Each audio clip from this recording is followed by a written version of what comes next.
On this footage, you'll see a pretty common situation. Initially, I was contacted to have a look at this horse. Beautiful, gentle, sweet horse, but she wasn't completely used to get her feet done, and she could kick with her hind legs, making it difficult, if not dangerous, to trim her or even clean her feet. In that case, the first thing I do is obviously not to try to pick up her feet and trim them. What I basically did with this horse is what you saw in the last two videos. And here, 4 to 6 weeks after the last trim, the horse is still a bit green, but she's getting used to be trimmed without problem. So I'm going to start here by making sure I have her respect and trust, and a clear distinction between active mode and passive mode.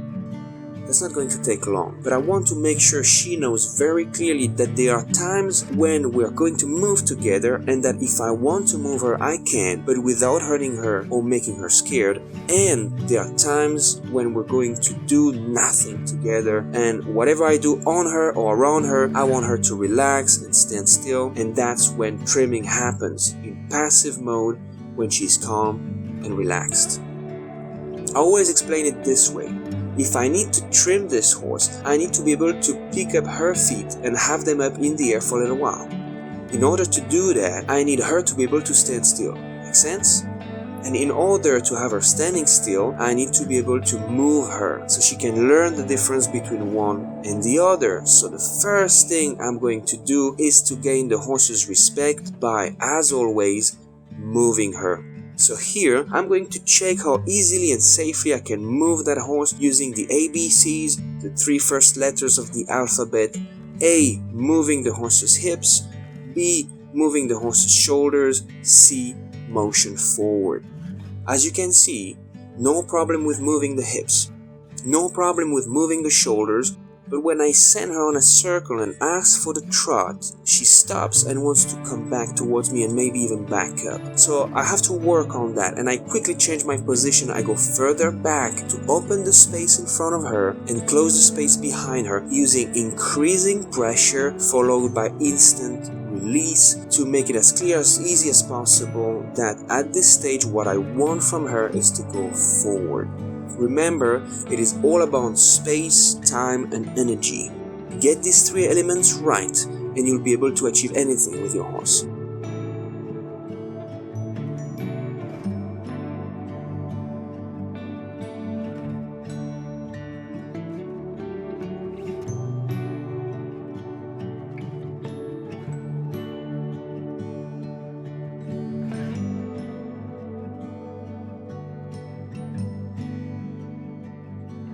I'm going to repeat the same thing to make sure she understands what I mean and make sure that she's okay with that. So I send her on a circle again and ask for the trot by lifting my feet, and she takes the trot smoothly, no problem there, we're ready to move on.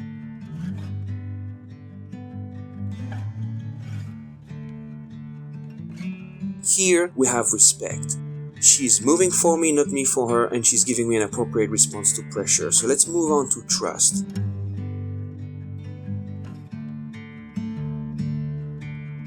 Trust is about being able to do things on and around your horse while she relaxes and stands still. So I'm going to swing that rope and see if she trusts me enough to stand still next to me, and she seems fine with that.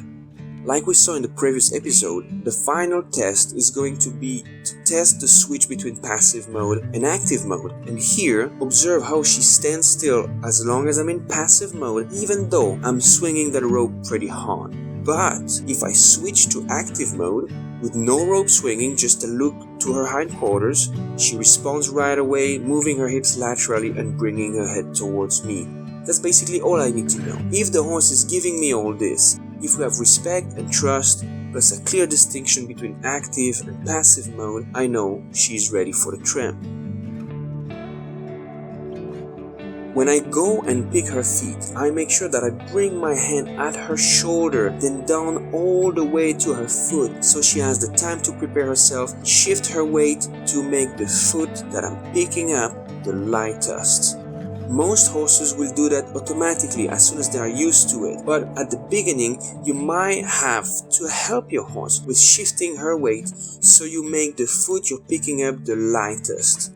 That will help certain horses a lot to figure out what you want from them. Here, the horse is making a big step back to prepare herself, so I have to pay attention and move quickly and smoothly so I can catch that hoof. I often see people misunderstanding that one step that a horse might have to take to give her food, and they punish or threaten the horse because they think she's actually moving away. So it is very important that you get to know your horse and train yourself to distinguish between your horse truly moving away from you and that just one step that the horse needs in order to get her balance right before giving you her food.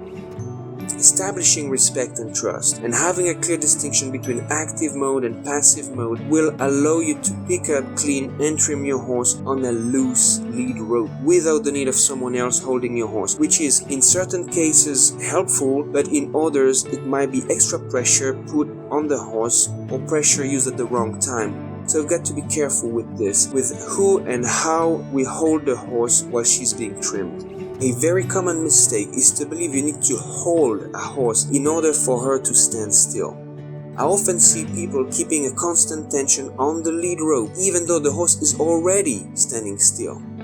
If you pull on that rope constantly when the horse is already standing still, what you do is that you increase the pressure on your horse, so she will instinctively think you're expecting her to do something. Now, the first thing a horse will do if you apply pressure and she thinks she's expected to do something is, guess what? Moving. And when finally the horse moves, thinking she's doing the right thing, you're going to pull more to have her standing still again, and then she will tend to move more, then you'll pull more, and then you'll get into this very common situation where you have a horse that can't stand still, and we create a vicious circle where the horse is kept under constant pressure and confused. In these cases, the message you're sending to your horse is pressure, pressure, pressure, more pressure, and then back to pressure, pressure, pressure. You can drive a horse crazy like that, because what a horse naturally responds to is increasing pressure followed by instant release. And the release is the most important. That is why I might use pressure to move my horse, but not to ask her to stand still. When it is about standing still, I'm not going to use pressure.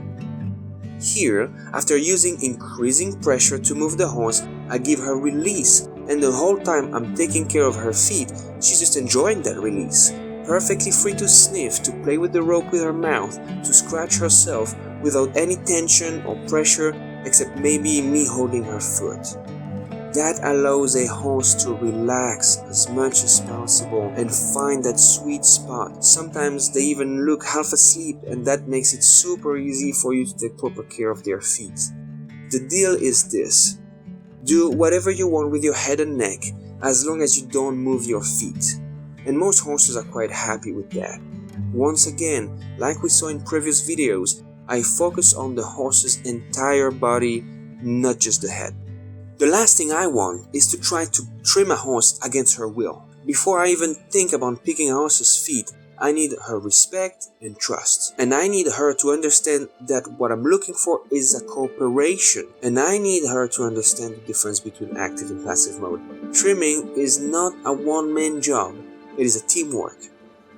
So I'm actually not in favor of tying horses up, using chains or cross ties, or having someone trying to hold the horse in place. There is nothing wrong with any of this if the horse is trained and relaxed and used to it. But if the horse hasn't understood yet what is happening or what is expected of her, then it is training that is needed, not physical force or even sedation. We need to bring the horse to understand that we are trying to help, that we're not here to hurt her or annoy her, and that we need her full cooperation.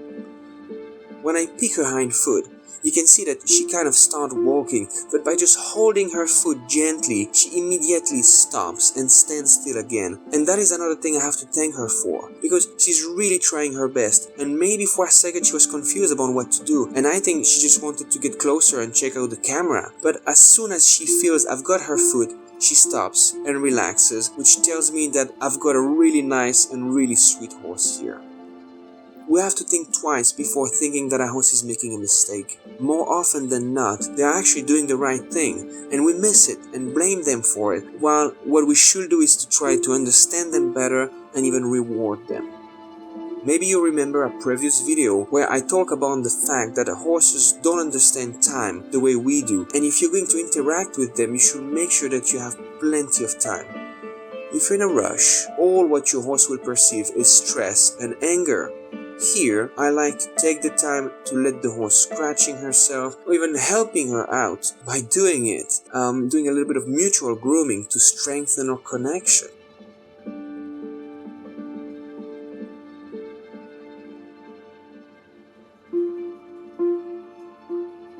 And once she's done, we can start working again by doing small things like that.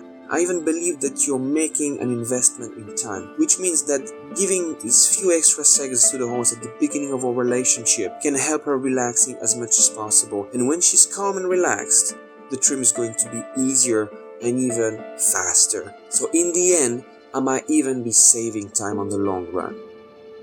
And in order to make it as easy as possible for the horse, what I'm going to do is to take one tool at a time and use it on all 4 feet, one after the other, which is slightly different than what I would do on a usual trim, where I tend to pick up one foot and do everything at once, switching from one tool to the other until the job is done. There's nothing wrong with that, and it makes the job faster, but with a green horse that is not yet completely used to be trimmed, I want to make it as easy as possible. So using one tool at a time allows me to only ask the foot for a short time before moving on to the next foot. It also means that I'll ask the horse for his feet many times, which is a good thing to do at this stage to get her used to give her feet and to find her balance on 3 legs easily. So I'm basically doing exactly the same thing then with the hoof pick, just that this time I'm using the knife. When I'm done with the knife, I'll start using the rasp, repeating exactly the same thing once again. I find that repeating the same process and changing only one thing at a time allows the horse to get used to things easily and surprisingly quickly. I often hear people telling me, my horse is not good with these kind of things, or you can't use that tool because my horse is going to be scared. But in my experience, when a tool, or general a new situation, is being brought to a horse with a calm and confident energy, one step at a time, horses usually learn to be okay with new things extremely quickly.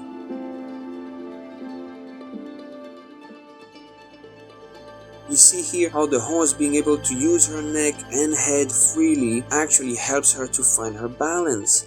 One of the reasons why young horses are sometimes challenging to trim is that they can get impatient and frustrated. Here, by having the horse free to use her head and neck, we allow her to keep herself entertained by scratching, sniffing and playing, and we avoid many frustrating conflicts by not pulling her head all over the place with the rope.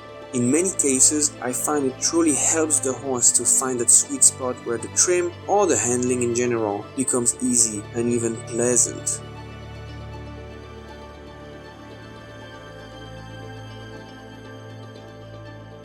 Here you have a good example of making the foot you pick up the lightest. See how she's loading the foot I want to pick up, but as soon as I ask her, starting all the way up at the hindquarters, she shifts her weight on the other foot and allow me to pick that one. By getting a horse used to that, starting very gently and slowly, they will learn it in no time. Same thing with the next foot. It is loaded to start with, but she will unload it as soon as I ask for it. In order to give you her foot, a horse has to load the opposite diagonal. So for example, if you have to pick up the right front, like in this case, the horse will have to load the left front and the right hind. If you have a horse that doesn't give her feet easily, you can help her by starting with the lightest foot first, or asking your horse to shift her balance to make the foot you want the lightest, and that should make it easier for her to lift her feet. What you don't want to do is, like we saw in previous videos, entering a physical conflict with your horse, trying to pull up physically a foot that your horse doesn't want to pick up. If you do that, you'll put unnecessary pressure and discomfort on your horse. You'll remind her that she is indeed way stronger than you are and that there is no way you can get her foot unless she cooperates. And you'll make her dull, exactly the opposite of what we want. Here the trim is done on a calm and relaxed horse that is respectful and trustful, that knows that there are times when we move and times where we stand still, and that the trim will take place during the second time when we stand still in passive mode. So it doesn't take much to have your horse ready for the trim if you do it properly. It can usually happen during the first or second session, and now hoof care can be provided, a very basic but extremely important thing.